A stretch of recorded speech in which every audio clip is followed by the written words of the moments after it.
madaxweynayaashooda iyo gobolka banaadir sharaf bay tahay inaan kala soo qayb galo kulligiin aad ka soo qayb gashaan xafladdan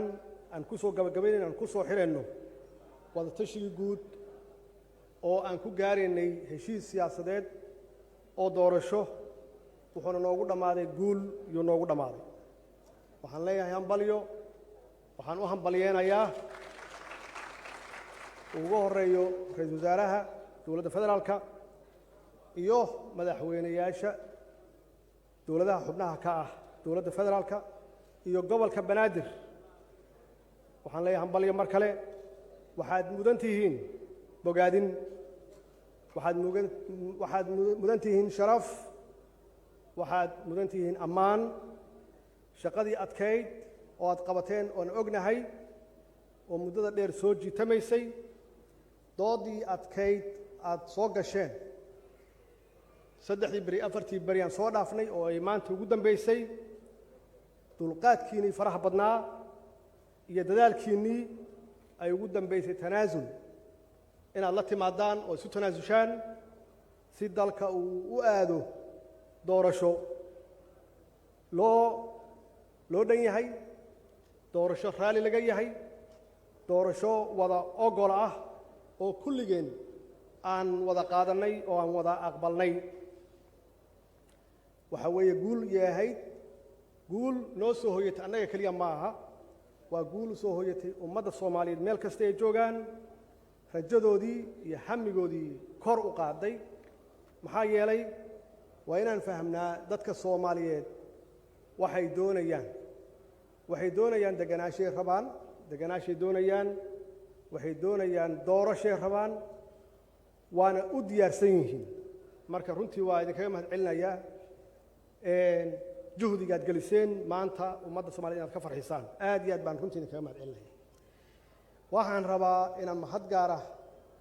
aan u celiyo ra'iisul wasaaraha dowladda federaalka hoggaankiis uu ku hoggaamiyey sida uu u casumay dowladaha xubnaha ka ah dadaalkiisii faraha badnaa uu dhabar adeegay uu u dulqaatay doodii faraha badnayd oo dhinacyo badan ka imaanaysay intaas waxaa dheer nabaddoonnimadiis sida uu ugu dhex jiro waad ku mahadsan tahay ra'iisul wasaare sida runtii aad u hoggaamisay golahan wada tashiga ah ee wanaagsan si aad u hoggaamisay aad baan runtii kaaga mahad celinayaa madaxweynayaasha dowlad goboleedyada iyaga naftigooda waxaan rabaa inaan la dardaarmo jidkan waa soo marnay khibraddeedana waa leenahay waxaan idinka codsanaynaa ummadda soomaaliyeedna idinka codsanaysaa madaxdii halkan soo istaagtayna ay idinka codsatay inaad hawshaan laydiin xil saaray oo mas-uuliyaddiisa aad leedihiin inaad hore u dhaqaajisaan doorashadan waxay u baahan tahay heshiis waa la gaaraa laakiin waxay u baahan tahay hirgelin waxay u baahan tahay dhaqangelin waxay u baahan tahay dhammaystir iyay u baahan tahay marka runtii mas-uuliyaddan idinkaas ka leh idinkay hadda idinku soo wareegtay the ball is in your court saasaa la yidhaahdaa aniga kaalintaydu iyo shacbiga guud ahaan kaalintoodu waxaa weeye inaan idin kaalmayno oo aan idiin ducayno oo aan idinkuu tufno oo aan idiin barakayno waan idiin barakeennay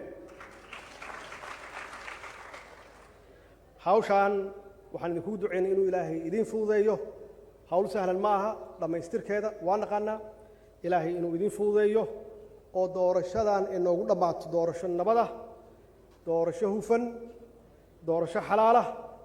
murashax kasta qof kasta oo muwaadin ah oo doonaya inuu dalkiisa u adeego oo public service uu qabto inuu xuquuqdiisa uusan idinka waayin aad cadaalad u samaysaan waxaan rabaa hoos inaan ka xariiqo koontada ama qaybta dumarka yaan rabaa hoos inaan ka xariiqo dumarku waa lafdhabarka bulshadeenna weeye waa hooyooyinkeen waa xaasaskeenna weeye waa gabdhaheenna waxaa loo baahan yahay inaad xuquuqdooda xaqiijisaan oo kootada la sheegayo oo ah boqolkiiba 30 inaad muujisaan markaan inaan 40 gaarsiin karno hadduu eeba yiraahdo cafiska walaalkay uu soo jeediyey madaxweynihii hore waan saaxiib ka nahay Sheekh Shariif waa wada qaadanay Soomaaliya anna waa idin cafiyey cafigiina waa qaatay aad cafisay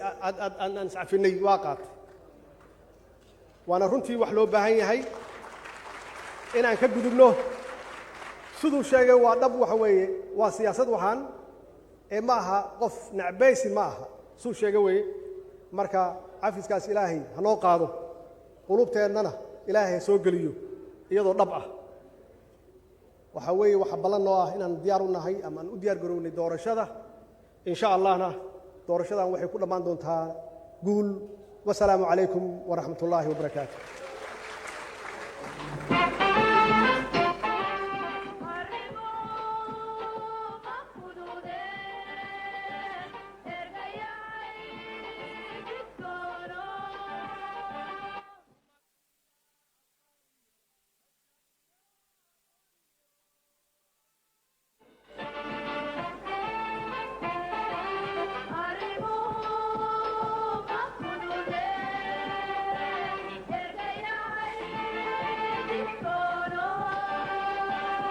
Martina Asaio,